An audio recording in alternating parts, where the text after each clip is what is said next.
পাটিসাপটা পিঠা বানালে পিঠা ভেঙে যায়, পিঠা ফেটে যায়, পিঠা প্যানের গা ছেড়ে উঠতে চায় না, এরকম আরও হাজারো অভিযোগ থাকে পাটিসাপটা পিঠা বানানোর ক্ষেত্রে। আজকে সেই সকল অভিযোগের অবসান হবে ইনশাল্লাহ। হ্যালো এভরিওয়ান, আসসালামু আলাইকুম। আজকে আমি আপনাদেরকে খুবই সুস্বাদু জাদুকরি পাটিসাপটা পিঠা তৈরি করে দেখাবো। খুবই সুস্বাদু এই পাটিসাপটা পিঠার পুরো রেসিপি ফলো করলে আপনি কখনোই আর এই পিঠা বানাতে ব্যর্থ হবেন না, আমি গ্যারান্টি দিয়ে বলতে পারি। তাই অনুরোধ করব ভিডিওটা একটু স্কিপ না করে শেষ পর্যন্ত দেখবেন। আশা করছি আপনাদের কাছে আমার আজকের এই সহজ পাটিসাপটা পিঠার রেসিপিটা খুবই ভালো লাগবে। ভালো লাগলে ভিডিওতে প্লিজ একটা লাইক দিয়ে দিবেন। এবার তাহলে চলুন শুরু করি। প্রথমেই আমি পাটিসাপটা পিঠার ব্যাটারটা তৈরি করে নিব। সেজন্য একটা মিক্সিং বোলের মধ্যে আমি নিয়ে নিচ্ছি মেজারমেন্ট কাপের 1.5 কাপ পরিমাণ চাউলের গুঁড়া।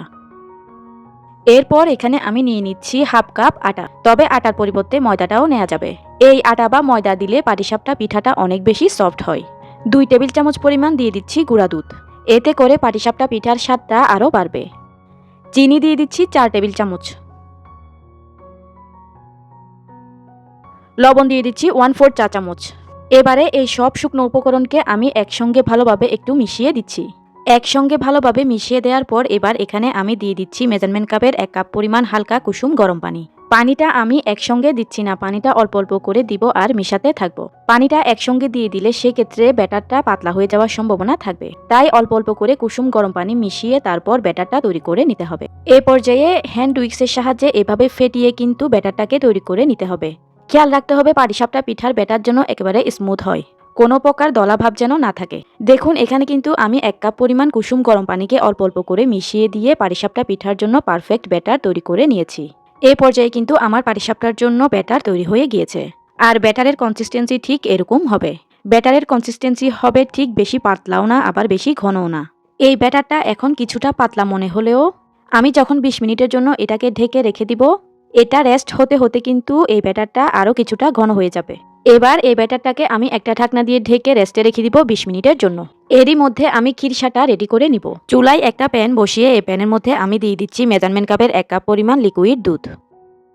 এরপর এখানে আমি দিয়ে দিচ্ছি 1 কাপ গুঁড়ো দুধ।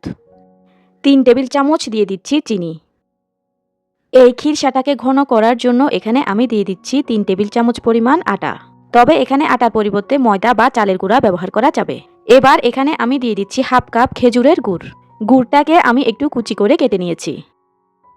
এবার খিরসাটাকে আরেকটু সুস্বাদু করার জন্য দিয়ে দিচ্ছি 1/4 কাপ পরিমাণ নারকেল কোরানো, তবে এটি অপশনাল, চাইলে বাদ দিতে পারবেন।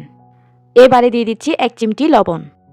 এবারে এই সব কিছুকে আমি একটা হ্যান্ড উইক্স দিয়ে ভালোভাবে মিশিয়ে দিচ্ছি। এবারে চুলার আঁচটাকে একেবারে লো হিটে করে দিয়ে এগুলোকে এরকম হ্যান্ড উইক্সের সাহায্যে নেড়েচেড়ে দিয়ে জাল করে নিতে হবে। এই খিরসাটা তৈরি করতে 5 মিনিটেরও কম সময় লাগে। খুবই অল্প সময়ে এই গুঁড়ো দুধের ইনস্ট্যান্ট খিরসাটা তৈরি হয়ে যায়। নাড়তে নাড়তে একটা পর্যায়ে দেখা যাবে খিরসাটা এ পর্যায়ে একেবারে ঘন হয়ে এসেছে। খিরসাটা তৈরি করতে প্রথম থেকে শেষ পর্যন্ত অনবরত নাড়তে থাকতে হবে।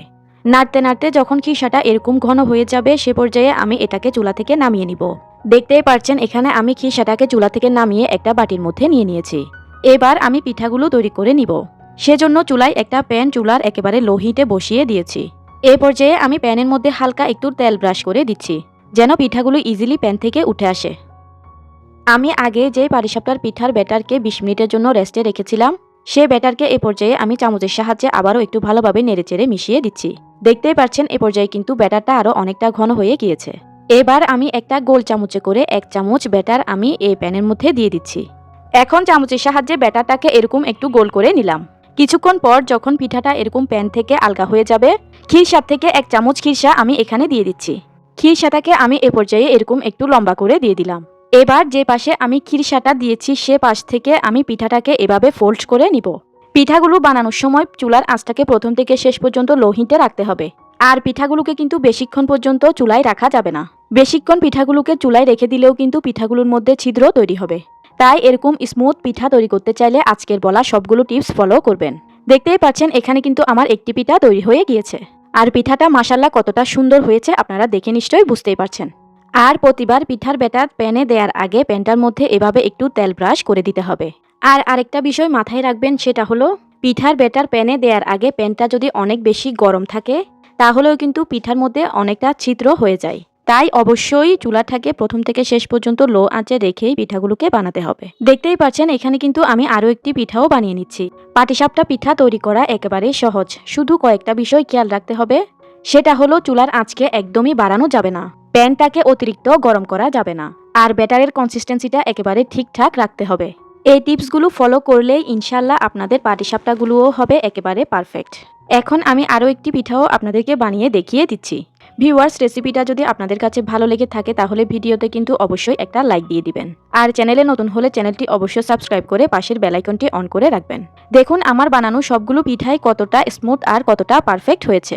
আশা করছি এই রেসিপিতে আপনারা পাটিসাপটা পিঠাটা বানালে আপনারা একেবারে নো ফেল পারফেক্ট পাটিসাপটা পিঠা বানিয়ে নিতে পারবেন। আমি একে একে করে এখানে সবগুলো পিঠাই বানিয়ে নিয়েছি। দেখতেই পাচ্ছেন আমার বানানো সবগুলো পাটিসাপটা পিঠার উপরের সাইডটা একেবারে স্মুথ হয়েছে, কোনো রকমের ফাটল নেই বা কোনো রকমের ছিদ্রও তৈরি হয়নি। এইরকম পাটিসাপটা দেখতেও ভালো লাগে, আবার খেতেও ভালো লাগে, আর যাদেরকে তৈরি করে খাওয়াবেন তারাও একেবারে খেয়ে খুশি হয়ে যাবে। গুঁড়ো দুধের খিরসা দিয়ে ঠাসা এই পাটিসাপটা খেতেও কিন্তু অসম্ভব সুস্বাদু হয়। পারফেক্ট খিরসা পাটিসাপটা পিঠা তৈরি করার A to Z সমস্ত টিপস সহকারে রেসিপিটি শেয়ার করার চেষ্টা করেছি। আশা করছি আমার আজকের রেসিপি আপনাদের কাছে খুবই ভালো লেগেছে এবং সহজ লেগেছে। আজ তাহলে এ পর্যন্তই। সবাই অনেক বেশি ভালো থাকবেন, সুস্থ থাকবেন। আল্লাহ হাফেজ।